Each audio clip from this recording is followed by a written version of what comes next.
Welcome back, guys. This is Dana from Master Lane Investing. I hope you guys are all having a great week. Thank you guys for tuning in. What I want to talk about today for a little bit, just briefly, it's not going to be a long video, is it's no fun doing things alone. I've often said to people, think about this, greed, everybody has a touch of greed. A lot of times we get so caught up in our own little world, me. Certain people will kind of want to get away from you. And I don't want to see anybody go through that. I used to say to people, I even said to my children, imagine if you got everything you ever dreamed of. You had the car you dreamed of.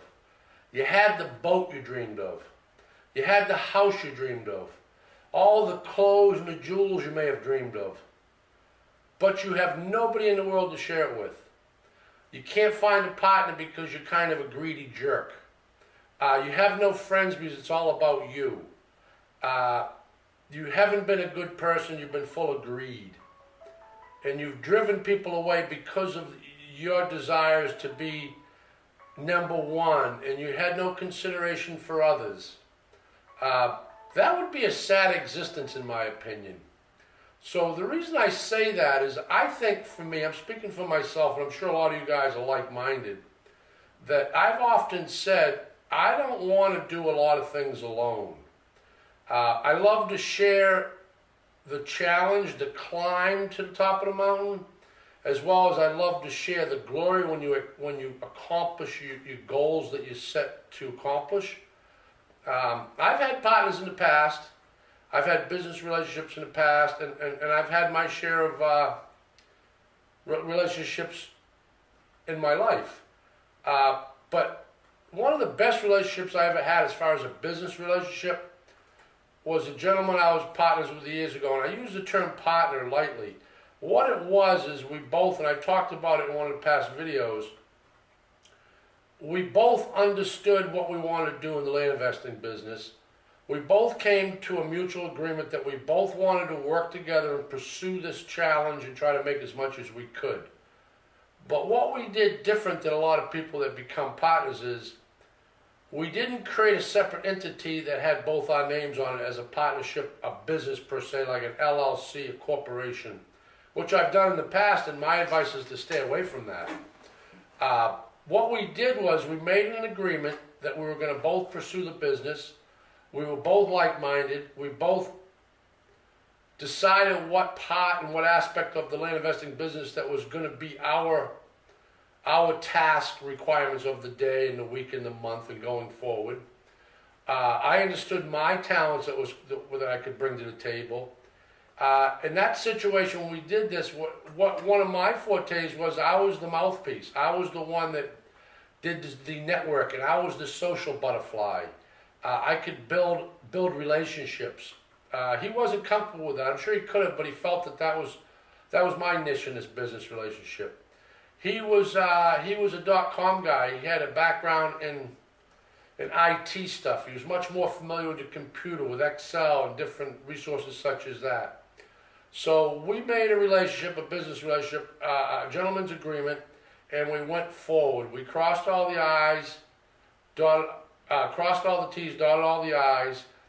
And the way it worked was as we started acquiring land, we would acquire the land under one name. When the property would go to closing, we'd each add our own business entity to it. So in essence, when the deal closed, and I always say build a team, the title company that we used would disperse 50% to this partner or this person on the team and 50% to myself. And what a wonderful relationship. That was a perfect marriage because I understood what was required of me. My business partner understood what was required of him. At any time along that relationship, either one of us could have said, I'm done, I'm moving on. There wouldn't have been a dissolving of a corporation, a lot of incurred costs, lawyers and so on. And because of that, our relationship was stronger. It's like I say sometimes as I get older and I've realized in life,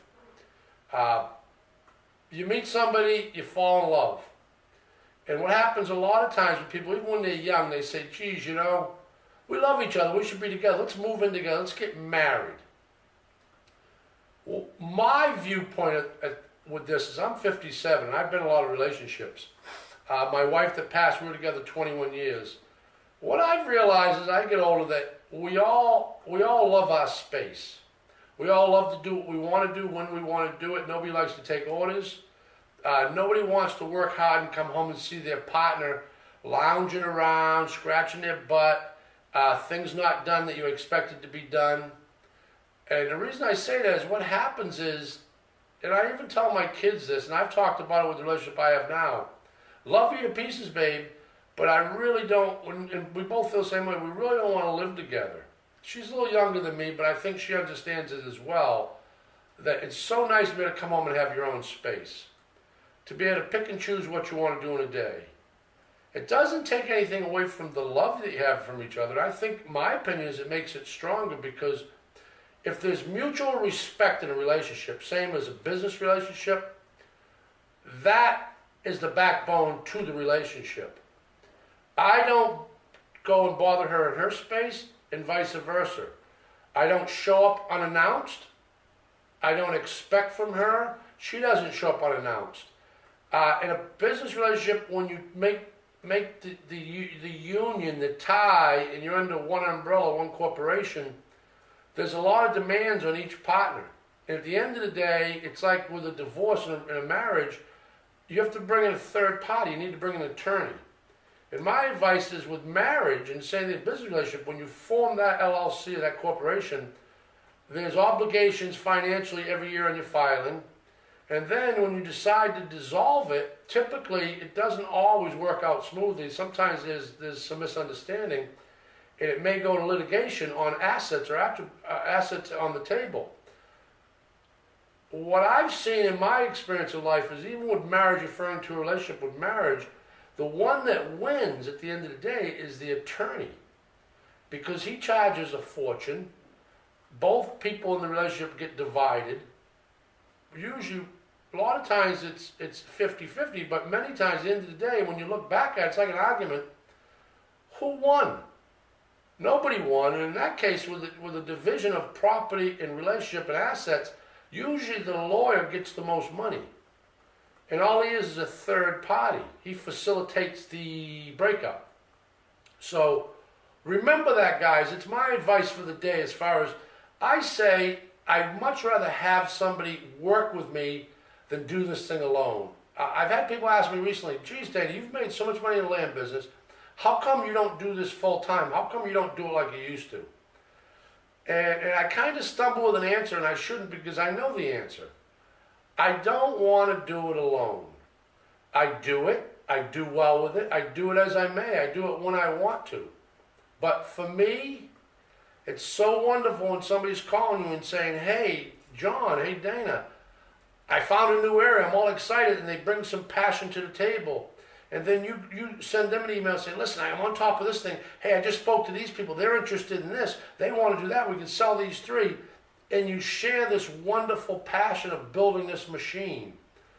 When you're all alone, the people in your life, I hate to say it, and I understand this now, but when you're carrying on about all your assets and attributes with this business and all your success, nobody really wants to hear it. And that's not a bad thing, it's just a human thing.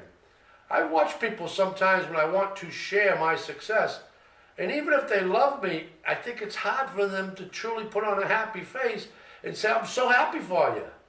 I'm a little different because I get excited when people succeed, but I think it's a human trait. If you hear it enough, it's not resentment, but it's like, geez, woe is, good for you. But when you have somebody that's working as a team, and it's a team player, and it's a unity, then you can at least share it with that person and say, hey, we did great this week. Let's get together. Let's celebrate.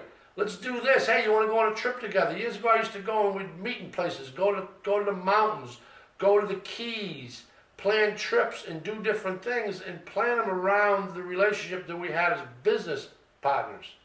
But the beautiful thing is there was no umbrella that held us together. We were together on this venture because we liked working with each other. We understood each other.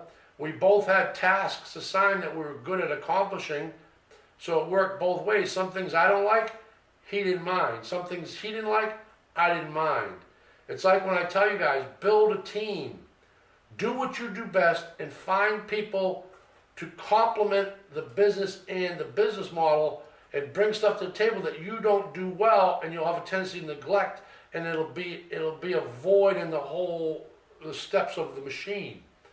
And in turn, it becomes a wonderful marriage. So think about that, guys, going forward in business.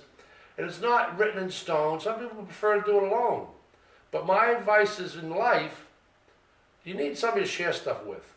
And sometimes it's easier to share with people that are trying to achieve that same goal, rather than just try to share with people that are family members or in your circle, because if they're just struggling to make their ends meet, and they can't seem to get that expected affirmation, and they're not privy enough to go on vacation when they want, and they don't think they can ever have that dream boat, you can help try to inspire them and change their mindset, get them to reprogram, but you can't always be successful in that. So it's easier sometimes to have somebody on your team, and I've told people, even when I build teams, even building this land investing course thing, I tell people, listen, I want to build a team here. I want to share the glory. So if you show me the passion, then we can make it happen. But if you're not bringing something to the table, and it's more like I don't feel it, and it's me, and I'm having to reach out, and then it's an inconvenience to you, and you're just appeasing me, then that's not a good marriage. That's not a good relationship. But when you have 2 or 3 people, 4 people, or a team, or a bunch of people that all have the same goal, all bring a certain amount of energy and passion to the goal, believe me when I tell you, it's really exciting. So that's the lesson for today, guys. Thanks again for tuning in. I appreciate it. Once again, I'm going to say it over and over again. Please participate, ask questions, make comments. I love it when you do it. It excites me. Go out there, inspire someone today. Stay focused. If you have to, start reprogramming your mind, because anything's possible within reason. You just got to be willing to work for it. So thanks, guys. Be safe. I'll talk to you soon. Have a great remainder of your week. Bye-bye.